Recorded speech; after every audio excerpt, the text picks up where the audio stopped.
সপ্তম শ্রেণীর প্রিয় শিক্ষার্থী S Haldar sir YouTube channel থেকে তোমাদের সবাইকে স্বাগতম। আজকে তোমাদের জন্য একটি নতুন ভিডিও নিয়ে এসেছি, ইংরেজি মডেল প্রশ্ন সেট নম্বর 8। ইতিপূর্বে আমি আরও 7টি সেট আমার ইউটিউব চ্যানেলে দিয়ে দিয়েছি।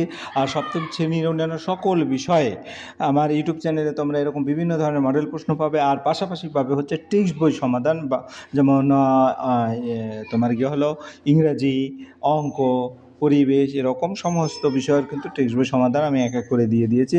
যাই হোক, 30 মার্কের একটি স্কুলের প্রশ্ন আমি আজকের এই ভিডিওতে বিশ্লেষণ সহ সম্পূর্ণ সমাধান দেখাবো তোমাদের এই ভিডিওতে। কাজে তোমরা যারা এখনও আমার চ্যানেলটিকে সাবস্ক্রাইব করোনি, তারা এখনই চ্যানেলটিকে সাবস্ক্রাইব করে বেল আইকনটি প্রেস করে দাও এরকম আর অনেক ভিডিও পাওয়ার জন্য। তো তোমরা দেখতে পাচ্ছ এখানে যে প্রশ্নটি, রায় ও মার্টিন প্রশ্নবিচিত্রা থেকে নেওয়া, BT road government sponsored high school, আর একটা হচ্ছে Kalyani university experimental high school, অর্থাৎ এই দুটোই স্কুলেই একই প্রশ্ন এসেছে।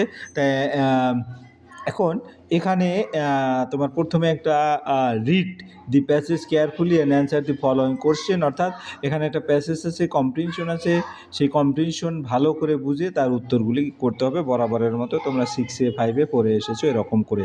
যাই হোক, এখানে আমি প্রশ্নটা আবার একটু দেখিয়ে দিছি এক নজরে সমস্ত প্রশ্ন, তারপরে আমি সরাসরি চলে যাচ্ছি এখন বাংলা বিশ্লেষণে। বাংলা মানে দেখাবো প্রথমে। While returning he lost his way in a forest, ফেরার পথে সে একটি জঙ্গলের তার পথ হারিয়ে ফেলল। Seeking shelter he came across a dazzling place and entered it, আশ্রয় খুঁজতে গিয়ে সে একটা ঝলমলে প্রাসাদ দেখতে পেল এবং ভিতরে ঢুকলো। Inside, he found tables laden with food and drink, which had apparently been left for him by the palace unseen owner. ভিতরে সে দেখলো খাবার ও পানীয় ভরা টেবিল, যা মনে হচ্ছিল প্রাসাদের অদৃশ্য মালিক তার জন্য রেখে গিয়েছে। তারপরে the merchant accepted his gift, add to his heart's content and spend the night at the place. ব্যবসায়ী এই উপহার গ্রহণ করলো, পেট ভরে খেয়ে নিল এবং প্রাসাদে রাত কাটালো। এরপরের যে the next morning as the merchant was about to leave he saw a rose garden and recall that Belle had desert a rose. পরের দিন সকালে ব্যবসায়ী যখন বেরোতে যাচ্ছিল, তখন সে একটি গোলাপ বাগান দেখলো এবং মনে পড়লো যে বেলে একটি গোলাপ চেয়েছিল। Upon picking the loveliest rose, the merchant suddenly came face to face with a hideous beast. সবচেয়ে সুন্দর গোলাপটি তুলতেই ব্যবসায়ী হঠাৎ এক ভয়ঙ্কর জন্তুর মুখোমুখি হলো। He told the merchant, last night you are hungry and shelterless, I gave you food, shelter and comfort. জন্তুটি ব্যবসায়ীকে বলল, গত রাতে তুমি ক্ষুধার্ত আশ্রয় ছিলে, আমি তোমাকে খাবার, আশ্রয় আর আরাম দিয়েছি। এই ছিল তোমার এই টোটাল কম্প্রিহেনশনের যে বাংলা মানে। এখন আমরা প্রশ্ন উত্তর দেখব। Choose the correct alternative. The beast stood, beast আমার যদি বাংলাটা বলি, জন্তুটি ব্যবসায়ীর সামনে দাঁড়িয়েছিল। স্টুড কোথায় দাঁড়িয়েছিল? বিহাইন্ড, ইন ফ্রন্ট, অর্থাৎ বি, ইন ফ্রন্ট, সামনেই দাঁড়িয়েছিল। দি বিস্ট ওয়াজ আগলি, হ্যান্ডসাম, চার্মিং, স্টুপিড। আগলি ছিল, কুৎসিত ছিল। দি বিস্ট ওয়াজ কুৎসিত, অর্থাৎ এ নম্বর, অর্থাৎ প্রথমটায় বি, পরেরটায় এ। আমরা যদি আবার উত্তরটা বই যেটা প্রশ্ন আছে প্রশ্নের উপরে উত্তর দিই, এটা হচ্ছে বি আর এটা হচ্ছে এ, ঠিক আছে। এরপরে write T for true and F for false statement in the গিভেনগুলো। এখানে চারটে আছে, 1, 2, 3, 4, এরকম চারটা, আমরা চারটাই দেখব। তাহলে the merchant saw a rose garden, এটা ট্রু, অর্থাৎ এটা ট্রু। তারপরে Belle had not desire to rose, Belle গোলাপ চাইনি, এটা মিথ্যা। তারপরে the last night the merchant was very hungry, গত রাতে ব্যবসায়ী ক্ষুধার্ত ছিল, এটা সত্য। The tables were laden with food and drink, এটাও সত্য, টেবিলগুলো খাবার ও পানীয় ভরা ছিল। আমরা বি নম্বর হয়ে গেল। এরপর সি নম্বর দেখবো। Answer the following question, what did the merchant see the next morning. এরকম করে দুটো প্রশ্ন। What did the merchant see the next morning, কী দেখছিল? He saw a rose garden, সে একটি গোলাপ বাগান দেখছিল। তারপরের যে প্রশ্ন সেটা হচ্ছে, what did the beast tell the merchant. The beast told him that he had given him food, shelter and comfort when he was hungry and shelterless. জন্তুটি বলেছিল যে সে তাকে খাবার, আশ্রয় এবং আরাম দিয়েছিল যখন সে ক্ষুধার্ত এবং আশ্রয়হীন ছিল। এরপরে পরের প্রশ্ন, what did happen when the merchant was returning home. He lost his way in a forest, জঙ্গলে পথ হারিয়েছিল, ফেলেছিল। What did the beast give to the merchant, the beast gave him food, shelter and comfort, জন্তুটি তাকে খাবার, আশ্রয় এবং আরাম দিয়েছিল। তারপর which gift did the unseen owner of the palace give to village father he gave food and drink, অদৃশ্য মালিক তাকে খাবার ও পানীয় দিয়েছিল। এরপর পরের প্রশ্ন হচ্ছে গিয়ে complete the following statement with information from the text. The next morning as the merchant was about to leave he saw a rose garden, পরের দিন সকালে যখন সে বেরোতে যাচ্ছিল তখন সে একটি গোলাপ বাগান দেখছিল। তারপরে up Peking the loveliest rose, হ্যাঁ, the merchant came face to face with a hideous beast, সবচেয়ে সুন্দর গোলাপ তুলতে সে এক ভয়ঙ্কর জন্তুর মুখোমুখি হলো। যাই হোক, এই ছিল সি নম্বরের প্রশ্ন। এবার ডি নম্বরের প্রশ্ন হয়ে গেল। এবারে E number, write the meaning of the following words from the word nest of your textbook. যেমন পেবেল হচ্ছে স্মল স্টোন, ছোট পাথর। আর রাস্টিক হচ্ছে গ্রাম্য, সিম্পল বা ভিলেজ লাইক, গ্রাম্য বা সরল। এরপরে আমরা চলে যাব পরের 2 নম্বরের, হ্যাঁ, যে unseen passage. When I was very small boy I was made to learn by heart certain of the fable of a La Fontaine and the moral of each was carefully explain to me. তাহলে আমি যখন খুব ছোট ছিলাম আমাকে লাভ হাতের কিছু নীতি গল্প মুখস্থ করানো হতো, প্রতিটি নীতি শিক্ষা আমাকে ভালোভাবে বুঝিয়ে দেওয়া হতো।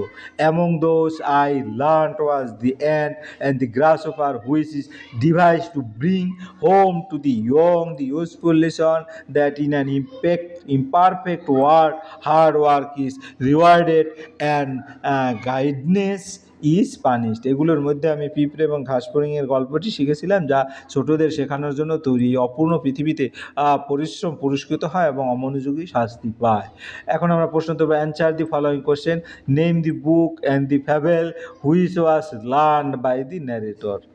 হ্যাঁ, তাহলে এখানে name the book the fable which was learn by the narrator, এটা যদি বলি দি বুক ওয়াজ দি fable of a La Fontaine and the fable was the ant and the grasshopper. বইটি ছিল লাফাতের নীতিগল্প এবং গল্পটি ছিল পিঁপড়ে ও ঘাসফড়িং।